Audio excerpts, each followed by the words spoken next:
Assalamualaikum warahmatullahi wabarakatuh. Anak-anak Ibu dimanapun kalian berada, berjumpa kembali dengan pelajaran Ibu Matematika. Kali ini Ibu akan menjelaskan tentang peluang kejadian. Jadi, ini materi terakhir di bab peluang setelah kita belajar tentang aturan perkalian, kemudian atau aturan pengisian tempat, faktorial, kemudian permutasi dan kombinasi. Dan materi dalam include di bab ini selain permutasi, kombinasi dan kawan-kawannya tadi yaitu peluang kejadian. Jadi langsung saja. Dalam peluang kita akan belajar tentang nilai dari peluang kejadian. Kemudian rumusnya seperti ini, peluang kejadian sama dengan banyaknya kejadian yang terjadi per banyaknya sampel. Kemudian peluang itu nilainya antara 0 sampai 1. Kalau 0 itu berarti mustahil terjadi, kalau 1 itu berarti kejadian yang pasti terjadi. Setelah itu dalam peluang kita akan belajar mengetahui tentang ruang sampel, kemudian titik sampel, frekuensi relatif. Nah, kemudian kita bisa mengerjakan peluang dengan tabel, diagram pohon, diagram kartesius, dan cara mendaftar. Oke, langsung saja kita masuk ke materinya. Oke, definisi ruang sampel dan titik sampel. Definisi ruang sampel, ini ruang sampel adalah himpunan dari semua hasil yang mungkin pada suatu percobaan atau kejadian. Ruang sampel itu dilambangkan dengan S besar. Ya. Kemudian ada bahasa lain, ruang sampel adalah suatu percobaan yang dapat dinyatakan dalam bentuk diagram pohon atau tabel. Nah, setelah ruang sampel ada titik sampel. Nah, titik sampel adalah anggota-anggota dari ruang sampel atau kemungkinan yang akan muncul. Anggota-anggota dari ruang sampel. Kalau dadu berarti sampelnya itu ada berapa? Ada berapa sisinya dadu? Ada 6. Kalau dadu bermata 6, sisinya ada 6. Kemudian titik sampelnya apa saja? Ya, titik sampelnya itu ada 1, ada 2, ada 3, 4, 5, dan 6. Titik sampel pada dadu bermata 6 itu cuma 1 sampai 6. Jadi tidak ada titik sampelnya 7, 8, dan seterusnya nggak ada. Nah, cuma 1 sampai 6. Seperti itu. Kemudian selanjutnya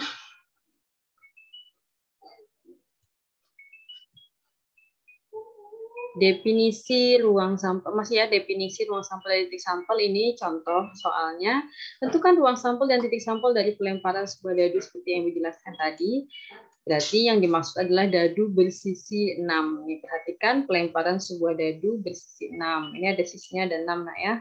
Berarti ada sisi 1, angka 1, angka 2, angka 3, 4, 5, atau 6 kemungkinan yang muncul.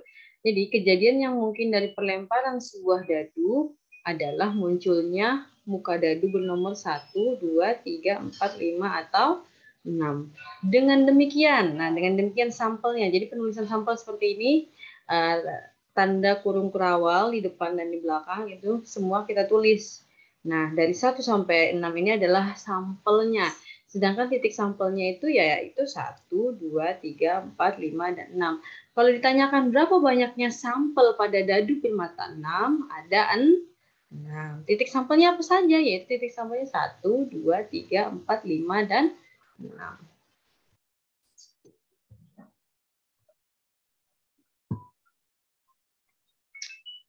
Oke, kita masuk ke macam-macam kaidah peluang. Jadi, peluang itu bisa dikerjakan dengan menggunakan tabel silang. Misalnya kita menggunakan tabel silang, pasangan terurut, diagram pohon, atau kaidah pencacahan. Ini contoh yang pertama, menggunakan kaidah pencacahan. Misal ada himpunan Roni, Agus, dan Wimo, Bimo. Roni dan Agus, kemudian Wimo dan Bimo adalah himpunan calon ketua dan wakil ketua. Maka dapat diselesaikan dengan menggunakan ini yang pertama pakai menggunakan kaidah pencacahan. Nah, seperti ini. Nah, oke, ini dengan menggunakan diagram pohon. Diagram pohon ada berapa tadi namanya? Nah, ada Roni, Agus, Winnie, dan Bimo. Jadi ini dipasangkan dengan Roni dipasangkan dengan Agus, Winnie, Bimo. Kemudian Agus dipasangkan dengan Roni, Winnie, Bimo. Winnie dipasangkan dengan Roni, Agus, Bimo. Bimo dipasangkan dengan Roni, Agus, Winnie. Maka pasangannya adalah ketua dan wakilnya. Bisa saja Roni ketua, wakilnya Agus, atau Roni ketua, wakilnya Winnie, Roni ketua, wakilnya Bimo, dan seterusnya. Jadi ada 4 orang calon ini dipilih ketua dan wakil ketua. Ada berapa nak kira-kira? 1, 2, 3, 4, 5, 6, 7, 8, 9, 10, 11, 12. Ada 12. Bisa dipahami nak ya? Oke, ini dengan menggunakan diagram pohon. Kalau kita menggunakan diagram tabel atau tabel silang, ini ada ketua, ini wakil ketua. Oke, ketuanya Roni, Agus, Winnie, Bimo. Wakil ketuanya kita bisa taruh di sini. Tidak usah diisi, yang namanya sama. Berarti kalau ketua Roni, nggak mungkin lagi wakil ketuanya Roni, nah ya. Jadi kalau ketua Roni, maka wakil ketuanya Agus. Kalau ketuanya Roni, wakil ketuanya Winnie, dan seterusnya. Ini cara pemasangannya. Ini sama, nah ini ada 12 pasangan calon. Ya. 1, 2, 3, 4, 5, 6, 7, 8, 9, 10, 11, 12. Bisa dipahami? Dengan menggunakan tabel silang. Oke. Selanjutnya dengan menggunakan pasangan terurut.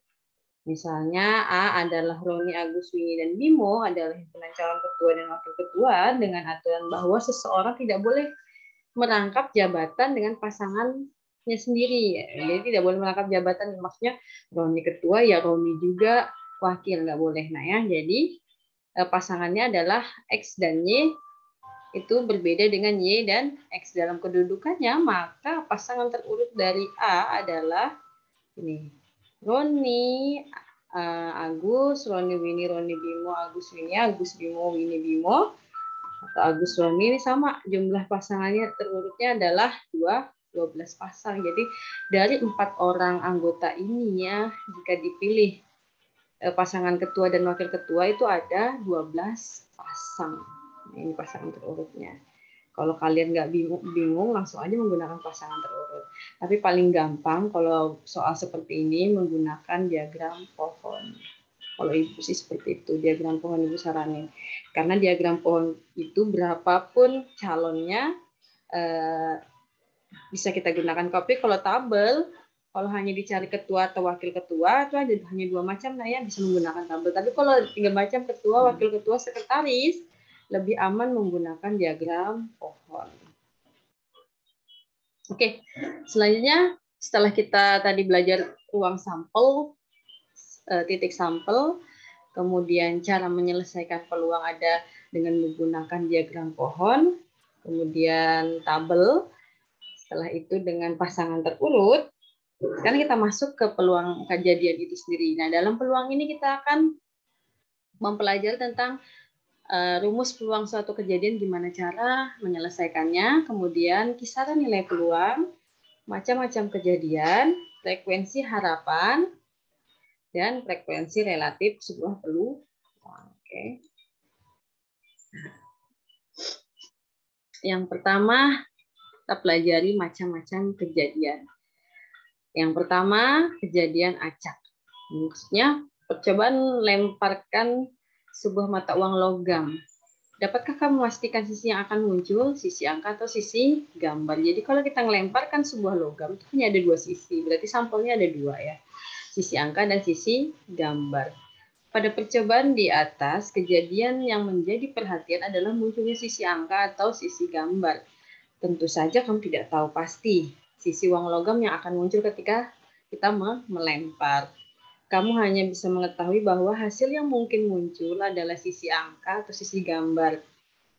Tentu saja kedua sisi ini tidak mungkin muncul bersamaan, nggak mungkin dong nak. Kecuali kita menggunakan 2 buah logam, bisa jadi yang muncul angka-angka atau gambar-gambar. Kalau cuma sebuah logam nggak mungkin ya dua-duanya muncul gitu ya, mustahil. Oke. Kejadian munculnya sisi angka atau sisi gambar pada percobaan tidak dapat dipastikan sehingga dinamakan kejadian acak. Bisa dipahami? Kemudian kejadian sederhana. Tadi kejadian acak, yang kedua kejadian sederhana. Misalkan sebuah kartu diambil secara acak dari seperangkat kartu bridge atau bridge nih tersebut.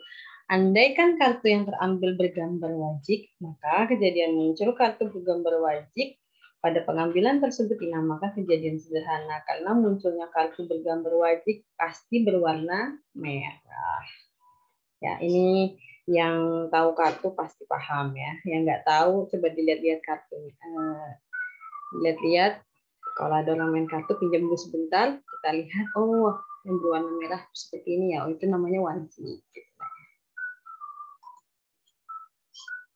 Dan yang ketiga, ini kejadian majemuk. Nanti kejadian majemuk ini, Ibu akan jelaskan secara rinci pada video selanjutnya. Karena ini rumusnya ada tersendiri ya, berbeda dengan rumus peluang kejadian biasa. Nih, kejadian majemuk ini ada kejadian saling bebas, yaitu istilah peluang dari dua buah kejadian bebas. Diperoleh dari hasil kali peluang kejadian pertama dan peluang kejadian kedua. Jadi dia ada dua buah kejadian. Nah, misalnya simbol peluang kejadian A dan B, maka hasilnya adalah peluang kejadian A dikalikan peluang kejadian B. Kedua, kejadian saling lepas. Nah, ini istilah peluang dari dua buah kejadian yang terpisah satu sama lain diperoleh dengan menambahkan peluang kejadian pertama dengan peluang kedua. Ini kalau saling bebas itu disimbolkan dengan dan, kalau saling lepas itu atau. Jadi peluang kejadian A atau peluang kejadian B. Maka rumusnya adalah peluang kejadian A ditambah peluang kejadian B. Beda nak ya? Jadi ini nanti kita akan pelajari apa sih perbedaannya kalau dalam soal gitu ya. Biasanya ditandai dengan kata dan untuk saling bebas atau untuk kejadian saling lepas. Oke, nih yang Ibu maksud tadi peluang suatu kejadian, rumus peluang. Rumus peluang suatu kejadian itu yaitu banyaknya kejadian per banyaknya sampel. Misal, peluang munculnya setiap titik sampel dalam ruang sampel itu sama, yaitu 1/6. Ini untuk dadu, nah ya. Ini untuk dadu bermata 6. Dengan demikian, peluang munculnya muka dadu bernomor genap, ini kalau ditanya kan, pada pelemparan sebuah dadu, berapa banyak peluang kejadian munculnya muka dadu bernomor genap? Nomor genap itu berarti berapa nak? 2, 4, dan 6. 2 itu kemungkinan munculnya ya 1/6. Kemudian 3 itu ya kemungkinan munculnya juga 1/6. 6 itu juga kemungkinan munculnya adalah 1/6. Jadi bisa saja ketika ngelempar yang keluar 2 atau 3 atau 4 atau 6. Jadi sama-sama setiap titik sampel itu mempunyai peluang yang sama yaitu 1/6. Jadi kalau ditanya berapa peluang kejadian munculnya muka dadu bernomor genap, ada berapa? 2, 3, 6. Ada 3. Per banyaknya sampel. Banyaknya sampel adalah 6. Jadi jumlahnya, jadi peluangnya adalah 3/6, yaitu 1/2. Gitu.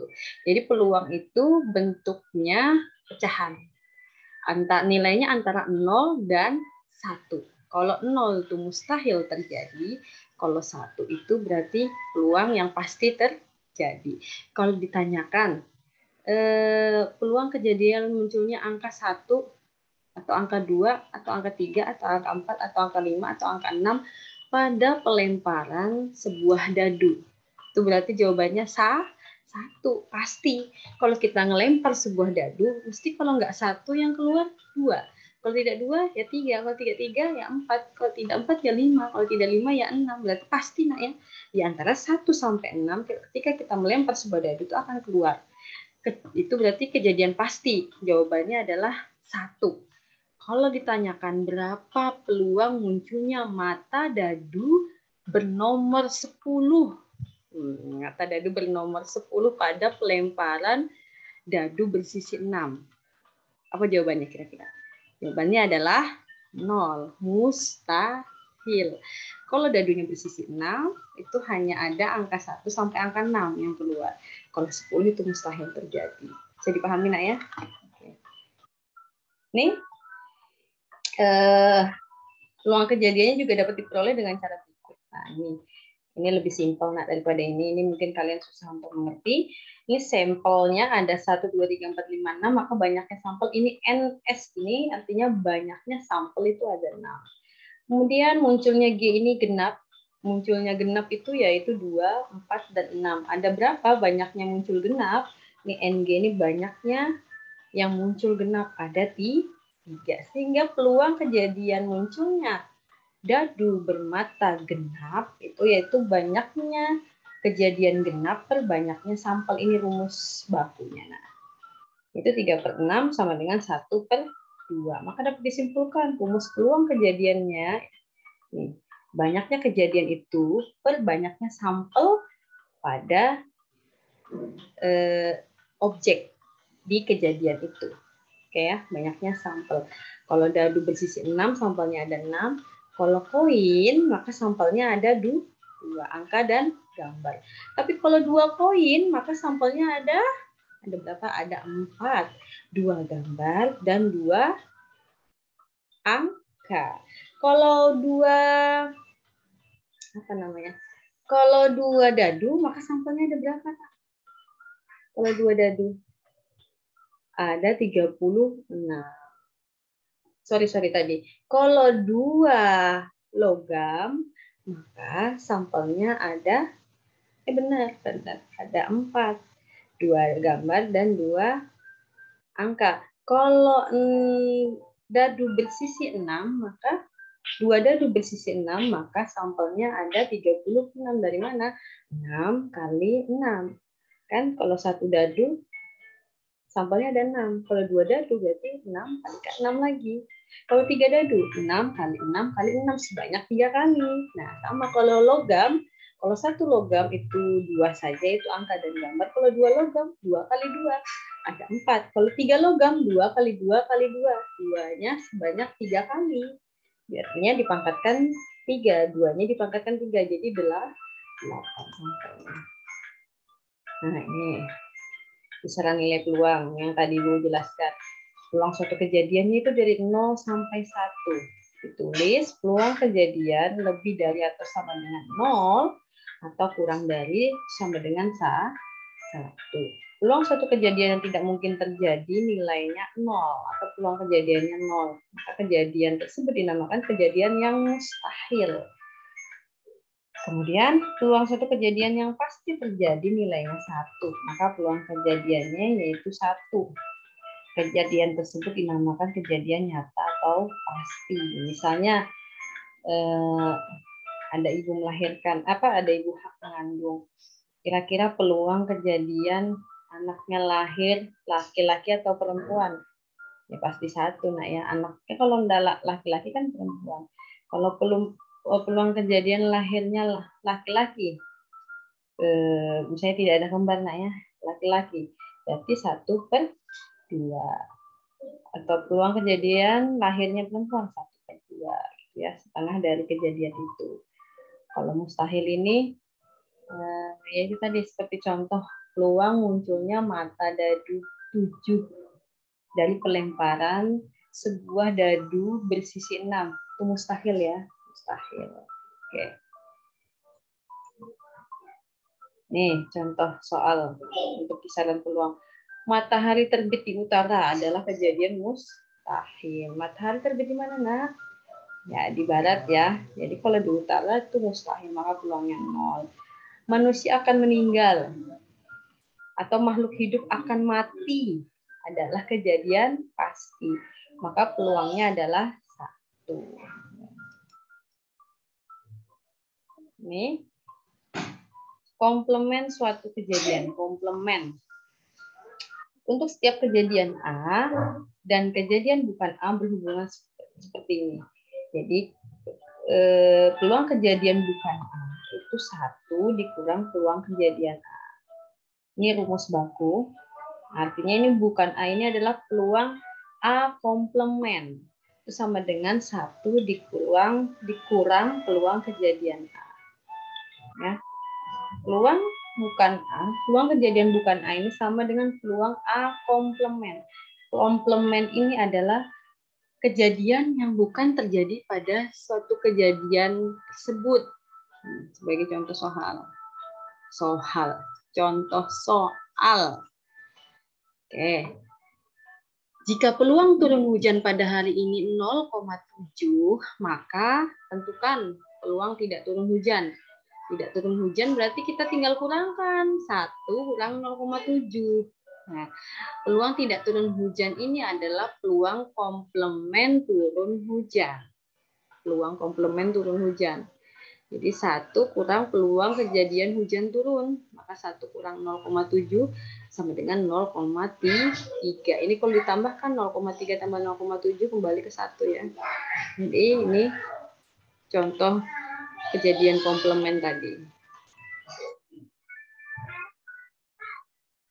Kemudian frekuensi relatif sebuah peluang. Ambillah sekeping uang logam, kemudian lakukan percobaan statistika, yaitu melempar uang logam tersebut sebanyak 20 kali. Misalnya muncul sisi angka sebanyak 11 kali, maka perbandingnya banyaknya kejadian munculnya angka dan banyaknya pelemparan adalah tinggal 11 per 20. Jadi dari 20 kali percobaan pelemparan sebuah logam, muncul sisi angka sebanyak 11 kali, maka perbandingan banyaknya kejadian yang muncul dan banyaknya pelemparan adalah 11 per 20. Nilai itulah dinamakan frekuensi relatif munculnya angka. Ini kan angka ya. Kalau ditanyakan frekuensi relatif munculnya gambar, berarti sisanya berapa ini? Ini 11. Ini 20 kali pelemparan, berarti tinggal 9 ya. Berarti 9 per 20. Sisanya dari ini. Nah, jadi frekuensi relatif atau FR munculnya suatu kejadian K dirumuskan sebagai berikut. Ini banyaknya kejadian per banyaknya percobaan. Ini contoh, ada pelemparan sebuah dadu sebanyak 100 kali. Jadi dadu dilemparkan sebanyak 100 kali, munculnya muka dadu bernomor 1 itu sebanyak 16 kali. Maka tentukan frekuensi relatif munculnya muka dadu bernomor 1. Bisa ditebak? Ini langsung bisa ditebak ya. Yaitu 16 per 100. Ya. Atau kalau kita mau sederhanakan dalam bentuk pecahan desimal, menjadi 0,16. Jadi frekuensi relatif munculnya muka dadu bernomor 1 adalah 0,16. Nah, ini frekuensi harapan. Frekuensi harapan dari suatu kejadian ialah harapan banyaknya muncul suatu kejadian yang diamati dari sejumlah percobaan yang dilakukan. Frekuensi harapan itu disimbolkan dengan F kecil, F besar sama H kecil, yaitu peluang kejadian tersebut dikali N. N ini banyaknya percobaan. Dengan ini ya, P. P dalam kurung K itu peluang kejadian K, dan N itu banyaknya percobaan. Untuk lebih jelas, kita ke contoh. Sekeping uang logam dilemparkan sebanyak 10 kali. Satu keping uang logam dilemparkan sebanyak 10 kali. Berapa frekuensi harapan munculnya sisi gambar? 10 kali. Sekeping uang logam dilempar sebanyak 10 kali. Berapa peluang frekuensi harapan munculnya sisi gambar? Sampelnya kalau satu keping logam yaitu ada 2. Kalau tidak angka dan gambar. Sampelnya ada 2. Banyaknya sampel 2. Itu munculnya sisi gambar. Berarti hanya 1 ya. 1 per 2. Jawabannya 1 per 2. Peluang kejadian munculnya sisi gambar itu 1 per 2. Banyaknya percobaan ada 10. Tinggal 1 per 2 kali 10 atau 10 kali 1 per 2 sama dengan 5. Jadi dari 10 kali pelemparan logam, frekuensi harapan munculnya sisi gambar itu sebanyak 5 kali. Jadi pahami nak? Nah, ini ada contoh lain. Sebuah dadu dilempar undi bersama-sama. Peluang munculnya dadu pertama bermata 5. Oke, ada yang bisa nebak? 1/36, 1/12, 1/6, atau 1/2. Dua buah dadu. Sebelum Ibu tampilkan kunci jawabannya, ada yang bisa jawab kira-kira? Gampang sekali nih. Berarti kita kalau dua buah dadu paling gampang menggunakan, cara mengerjakannya paling gampang menggunakan tabel. Oke, seperti ini. Ini dadu pertama, dadu kedua. Oke. Peluang apa tadi nih? Peluang munculnya mata dadu pertama bermata 5. Mata dadu pertama. Ini mata dadu pertama di sini. Oke, mata dadu pertama bermata 5 nih ya. Nih garisin ya. Jadi 51, 52, 53, 54, 55, 56. Ada berapa? 1, 2, 3, 4, 5, 6. Ada 6 kejadiannya. 6 per berapa sampelnya ini semuanya? Seperti yang Ibu sebutkan di awal tadi. Kalau dua buah dadu, maka sampelnya ada 36. Jadi 6 per 36. 6 per 36 sama dengan 1/5. Artinya apa? Peluang mata dadu pertama angka 5, yaitu banyaknya munculnya mata dadu pertama angka 5 per banyaknya sampel. Banyaknya kejadian mata dadu pertama angka 5 yaitu 1, 2, 3, 4, 5, 6. Banyaknya sampel ini 30.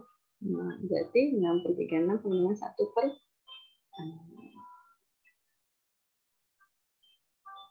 Kemudian contoh kedua. Sebuah dadu dilempar sebanyak 300 kali. Sebuah dadu. Frekuensi harapan munculnya mata dadu yang merupakan faktor prima dari 6. Faktor prima dari 6 itu berapa kira-kira? Berapa nak? 2, 3, dan 6. Berarti ada 3. Kemudian sebuah dadu sampelnya ada berapa? Sampelnya ada 6. Berarti 3/6.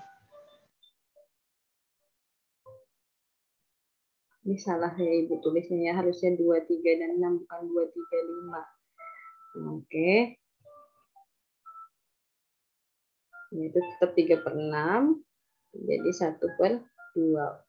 Frekuensi harapannya, peluang kejadian bilangan prima dari 6 dan banyaknya kejadian. Kejadian berapa? 300.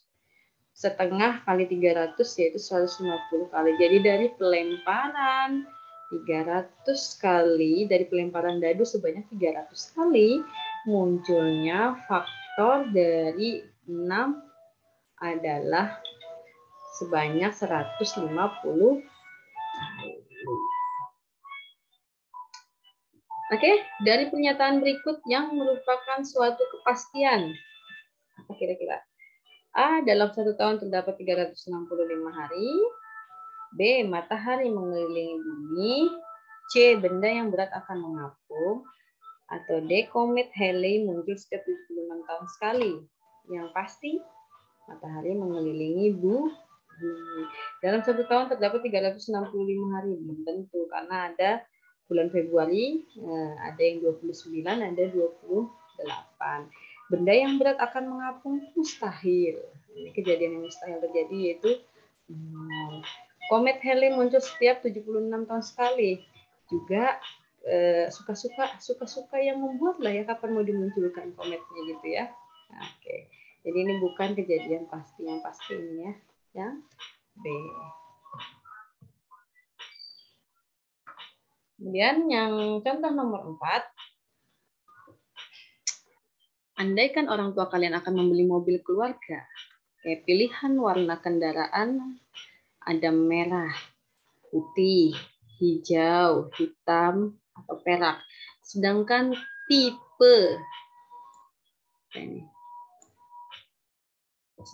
tipe transmisinya adalah otomatis atau yang manual. Berapa banyak pilihan kendaraan yang dapat dipilih orang tua. Jadi ini dalam suatu dealer ini ada kendaraan yang bertipe otomatis atau manual, kemudian warnanya merah, putih, hijau, hitam, dan perak. Berapa banyak cara kita untuk memilih kendaraan tersebut. Tabelnya seperti ini. Tipenya otomatis atau manual. Warnanya merah, putih, hijau, hitam, orange. Berapa banyak kira-kira? Ini ya pasangannya. Bisa jadi kita memilih otomatis warna merah, atau yang otomatis warna putih, otomatis warna hijau, atau otomatis hitam, atau otomatis perak.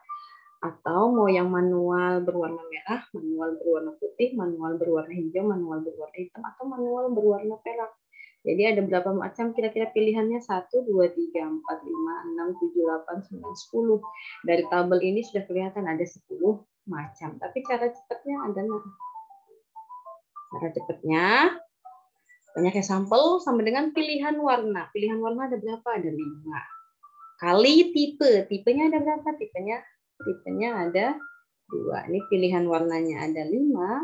Tipenya ada 2. Jadi 5 kali 2 sama dengan 10. Gampang sekali ya. Jadi tidak perlu menggunakan tabel kalau kita udah paham. Seperti itu. Kemudian ini sebuah kantong berisi 15 kelereng hitam, 12 kelereng putih, dan 25 kelereng biru. Bila sebuah kelereng diambil secara acak, maka peluang terambilnya kelereng putih dalam sebuah kantung. Dalam sebuah kantung itu ada 15 kelereng hitam, 12 kelereng putih, dan 25 kelereng biru. Bila sebuah kelereng diambil secara acak, maka peluang terambilnya kelereng berwarna putih. Ya, gampang ini. Kita cari dulu banyaknya sampel. Banyaknya sampel berarti banyaknya kelereng yang ada di dalam kantong tersebut. Tinggal 15 tambahkan 12 tambah 25 ada berapa nak kira-kira? 15 tambah 12 tambah 25 berapa? 30, 40, 52 kelereng. Warna putih ada berapa? Ada 12. Maka peluang terambilnya kelereng berwarna putih. Ini sampelnya ya. Tadi Ibu bilang. Kemudian banyaknya warna putih ada 12. Maka peluang kejadiannya adalah kejadian berwarna putih per banyaknya sampel. Jadi 12 per 52 sama dengan 3 per 13. Jadi jawabannya adalah D. 3 per 13. Oke, ini ada contoh, ada soal yang bisa kalian kerjakan sebagai bahan latihan. Silahkan kalian kerjakan supaya kalian lebih mengerti apa yang Ibu sudah jelaskan tadi. Ada berapa soalnya? Ada 5 soal. Silahkan dikerjakan. Kalau ada yang tidak mengerti,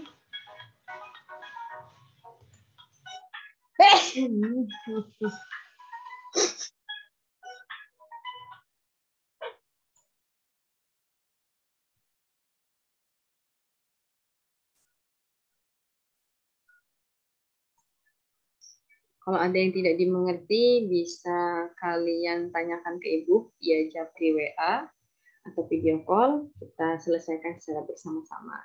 Oke, demikian penyampaian Ibu tentang materi peluang. Semoga bisa kalian pahami dengan baik dan dicerna dengan baik. Silahkan kalian bisa cari referensi lain di video-video YouTube atau di Google dengan penjelasan-penjelasan yang lebih rinci. Dan mohon maaf atas kekurangan yang ada pada video Ibu ini.